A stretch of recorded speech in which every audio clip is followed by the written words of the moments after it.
Hello and welcome to Genius Indian. Friends, today let us have a brief discussion on asymmetric shock. This is a term which is often used by economists and it refers to a situation where the occurrence of an event affects one particular economy or one particular segment of an economy or one particular region more than the others. An example of asymmetric shock can be sudden and violent price movements that have varying effects on different countries, different industries, and different sectors.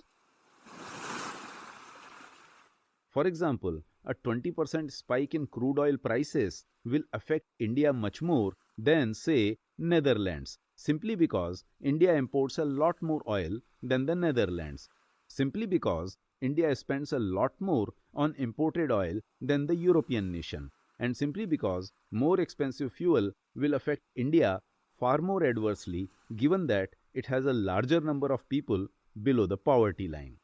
Similarly, within India, an oil price spike will affect airlines companies much faster than it would affect, say, a vada pav seller. Although the vada pav seller will also feel the economic pain from the costlier oil, but she may feel so only in the long run. Whereas the airlines will face a risk to their bottom line immediately, simply because in many cases almost 55% of an airline's expenditure accounts for oil purchases. And that's why any rise in the cost of crude oil happens to deliver an asymmetric shock to their bottom line. On the other hand, if an event delivers a similar shock to various segments of an economy, then such a shock is known as symmetric shock. For example, a couple of years back, when GST was implemented in our country, it was a symmetric shock for almost every business, as most businesses had to face the burden of it. Yet another example of symmetric shock is the current crisis of coronavirus related meltdown. And it is a symmetric shock because almost every country and almost every region in the world has been subjected to massive social, financial, and emotional stress because of the spread of the virus.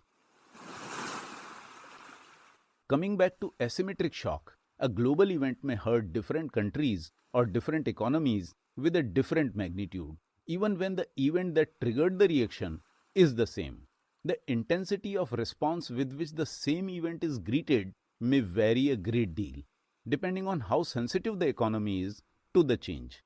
Just like a boxer's punch may have totally different impact on a weaker person and a stronger person. For example, global financial crisis during 2007-2008 adversely affected more than a dozen countries. But it did not affect India simply because at that time Indian exposure to subprime securities was not substantial. Similarly, the loss of a $1 million sales contract will mean a life and death situation for a small company, but it may not mean much for a Fortune 500 company or for a company like Reliance. Similarly, a bad monsoon is more likely to hurt a poor farmer than to a vendor selling, let us say, computers. Take another example. The collapse of Argentinian peso during 1990s affected Spain more than the rest of Europe, simply because Spain has very strong cultural, social, and economic ties with Argentina, and simply because at the time of the peso collapse, Spanish firms were some of the largest investors in Argentina. Take another example. During the subprime housing crisis, the banks lost, the investors lost, the subprime junk bond holders lost. But the biggest shock was felt by the lower economic level people, the people who had borrowed from banks to buy high-priced houses. For them, it was an asymmetric shock, simply because they did not have the means to withstand the repercussions. Similarly, the rise of Apple iPhone was an asymmetric shock for Nokia, simply because it failed to read the emerging trends in time. Samsung also suffered initially because of the drop in its feature phone sales, but it changed itself with the changing market realities and innovated its way out of the crisis. And incidentally, the fall of Nokia gave an asymmetric shock to its country of origin, Finland. At the peak of its prosperity, Nokia made up almost 4% of Finnish economy. Finland got yet another shock when its major export, timber, began losing as more and more countries stopped importing paper because of digital nature of things. And around that very time, Finland also suffered financially because its main trading partner, Russia, was going through the pains because of falling oil prices.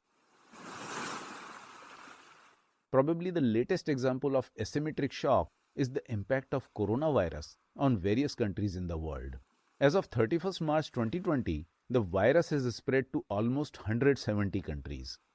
But as we know, some countries have suffered a greater shock compared to others. For example, Italy has suffered maximum number of deaths, and although it is slightly early to specify exact reasons, but it appears that Italy went through this asymmetric shock partly because of two main reasons. It has the largest number of elderly people within European Union, and partly because of shortage of healthcare infrastructure. Similarly, within the social context, the country which seems to be suffering the greatest shock as of 31st March 2020 seems to be our own India, where massive populations of migrant workers were forced to walk for hundreds of miles to reach their homes, or where a huge number of workers seem to be staring at a bleak future simply because of having no job or no employment. This is an asymmetric shock for Indian society, where healthcare infrastructure is not as developed as in China or in South Korea or France. This is asymmetric shock for India, where due to budget constraints, a lot of other infrastructure is also lacking. However, if one thing is not lacking, it is the will of the Indian people to cooperate with one another wholeheartedly to cope with the challenges. And that's what will see all of us through this crisis. So friends, this was a brief discussion on the concept of asymmetric shock. In the next episode, I will be discussing some other topic, a topic that improves our understanding of the world, and a topic that helps us realize our true potential. So please don't miss it. And the best way not to miss it is to subscribe to Genius Indian channel. And the best way to spread this knowledge is to like and share the video. And the best way to help me improve the quality of my work is to provide your valuable feedback. And finally, the best way to end this conversation is to tell you thanks for watching.